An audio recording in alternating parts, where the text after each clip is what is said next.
Hey guys, assalamualaikum warahmatullahi wabarakatuh. Balik lagi nih sama saya. Oke, semoga anda nggak bosan lihat muka saya ya. Oke. Belum ganti. Nggak, ini outfitnya sama biar seragam gitu ya. Pak editor ini. Jadi pertama saya ucapkan terima kasih ya sudah setia menonton video saya. Ya, meskipun baru dikit dan jarang-jarang uploadnya ya dulu. Udah vakum cukup lama ya. Terus kali ini kita akan bahas sesuatu yang berbeda, yaitu tentang bagaimana kita berinteraksi dengan benda-benda di sekitar kita. Apakah bisa? Kita akan membahas berbicara dengan air. Air ini kan sumber kehidupan lah ya, saya bilang ya. Karena air ini di bumi pun juga sangat banyak. Lebih banyak daripada daratan. Air pun juga yang membentuk tubuh kita lebih dari 50%, bisa 60-70% tubuh kita adalah air. Jadi airnya sangat penting. Nah, kemudian dari air ini tadi, kita juga bisa mengajak air ini berbicara. Bagaimana bisa? Izinkan saya untuk membaca ini ya, dari kutipan dari bukunya Dr. Masaru Emoto dari Jepang. Pasti ini teman-teman yang udah pernah baca tahu lah ya, bahwa di sini tuliskan dari judul buku The Hidden Message in Water. Nah, sebelum kita bacakan hasil penelitiannya dia, kita kenalkan dulu nih ya, supaya lebih afdol. Dr. Masaru Emoto itu lahir di Yokohama, Jepang pada tanggal 22 Juli tahun 1943. Dia adalah seorang peneliti dari Hado Institute, Tokyo, Jepang. Pada tahun 2003, si Dr. Masaru Emoto ini meneliti dan mengungkapkan suatu keanehan pada air. Melalui pengamatannya dia yang lebih dari 2000 contoh foto yang dikumpulkannya dari berbagai dunia. Dalam penelitiannya menemukan bahwa partikel molekul air bisa berubah-ubah tergantung lingkungan dan perasaan manusia di sekelilingnya. Nah, dari 2000 foto tadi nih, itu partikelnya beda-beda. Padahal sama-sama air nih, tapi partikelnya beda-beda tergantung perasaan manusia di sekitarnya. Kok bisa? Partikel kristal air terlihat menjadi indah dan mengagumkan apabila mendapat reaksi positif di sekitarnya. Ini catat nih, pertama, dia akan jadi lebih indah, lebih bagus ketika dapat reaksi positif. Kemudian, sebaliknya, partikel kristal air terlihat menjadi lebih jelek, buruk apabila mendapat efek negatif di sekitarnya.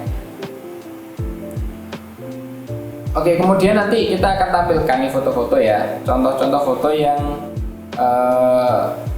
ini contoh foto yang ketika diucapkan kalimat-kalimat yang baik, musik-musik yang baik, jadi positif lah, mendapatkan reaksi positif dari sekitarnya. Terus selanjutnya ini contoh foto yang mendapatkan reaksi negatif dari sekelilingnya.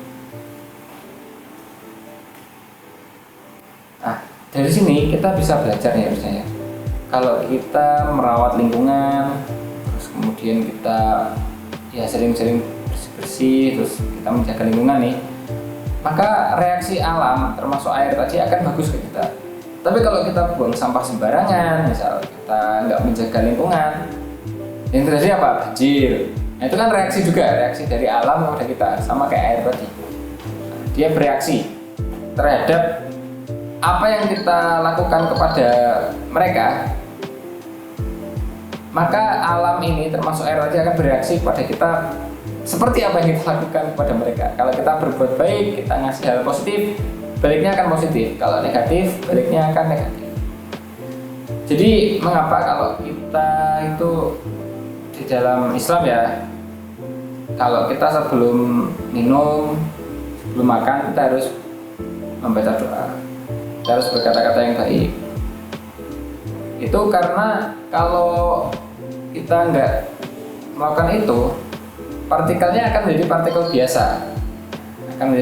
biasa, yang nggak istimewa gitu, nggak indah. Tapi ketika kita membaca Bismillah, kalau dalam Islam ya, kita berdoa dulu sebelum kita meminum air, dia akan menjadi partikel yang bagus dan akan menyehatkan kita tentunya ya kalau partikelnya bagus. Tapi kalau kita sambil marah-marah sebelum minum air, bisa kesel, ngomongnya gitu. Bukan keselnya, molekulnya tuh partikelnya akan jelek yang masuk ke dalam tubuh dan akan bereaksi jelek juga kepada tubuh. Seperti itu.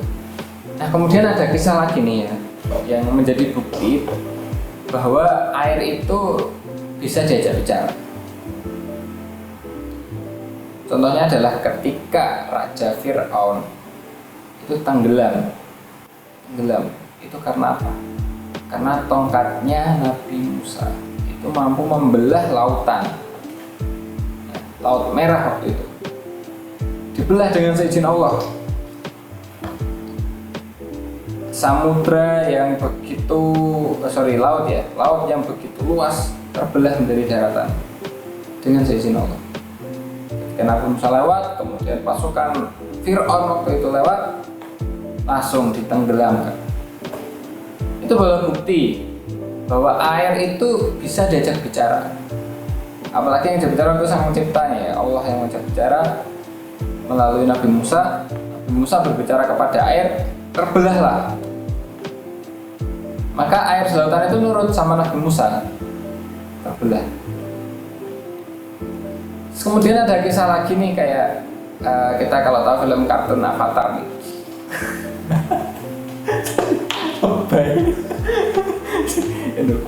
Nah ini di dalam Avatar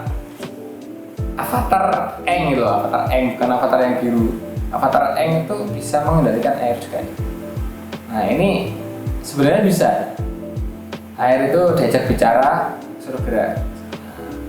Air itu suruh menjadi keras misal, itu bisa. Kita bisa berjalan misal di atas air gitu ya. Bisa. Kalau kita bisa ilmu kita nyampe situ ya, nyampe bisa bicara dengan air sehingga bisa merubah molekul-molekul air tadi, itu bisa terjadi. Kita niru air itu menjadi apa ya, misal mengeras ketika kita lewat. Kemudian contoh lagi paling gampang nih, Pak Yai misal atau tokoh-tokoh masyarakat itu pakai air aja nih, suruh minum sembuh, bisa menyembuhkan orang. Nah, kok bisa gitu? Nah, salah satunya adalah itu doa tadi. Ketika kita berdoa, kita memohon kepada Sang Pencipta melalui perantara air tadi, yang notabene air ini bisa diajak bicara. Nah, di situ ada ridho dari Sang Pencipta masuk ke dalam air melalui doa-doa yang kita ucapkan doa-doa yang kita ucapkan kepada Sang Pencipta, kepada Allah lewat perantara air. Air ini merespon, mendengar ucapan kita, sehingga air ini ketika diminum sama orang yang sakit bisa menyembuhkan. Karena molekul airnya berubah menjadi molekul obat yang bisa mengobati orang yang sakit tergantung sakitnya. Ini penting. Maka jangan sepelekan doa, jangan sepelekan kita berbicara yang baik-baik, jangan sepelekan kita tidak merawat lingkungan. Yang paling gampang buang sampah pada tempatnya ya, supaya nggak banjir. Karena beramai-ramai kan banjir nih saat ini ya. Saat ini ya tahun baru tapi banjirnya juga luar biasa. Oke, itu di mana-mana banjir, di Papua banjir, di Jawa banjir, Kalimantan banjir. Nah, itu adalah respon dari alam, dan alam yang saat ini terjadi kan air ya, yang membanjiri kan air pada kita. Jadi ya kayak gitu. Saya tidak pandai berbicara. Terus ngapain saya bikin YouTube? Gitu ya. Ini aja pesan saya itu. Ya semoga bermanfaat ya guys. Assalamualaikum warahmatullahi wabarakatuh.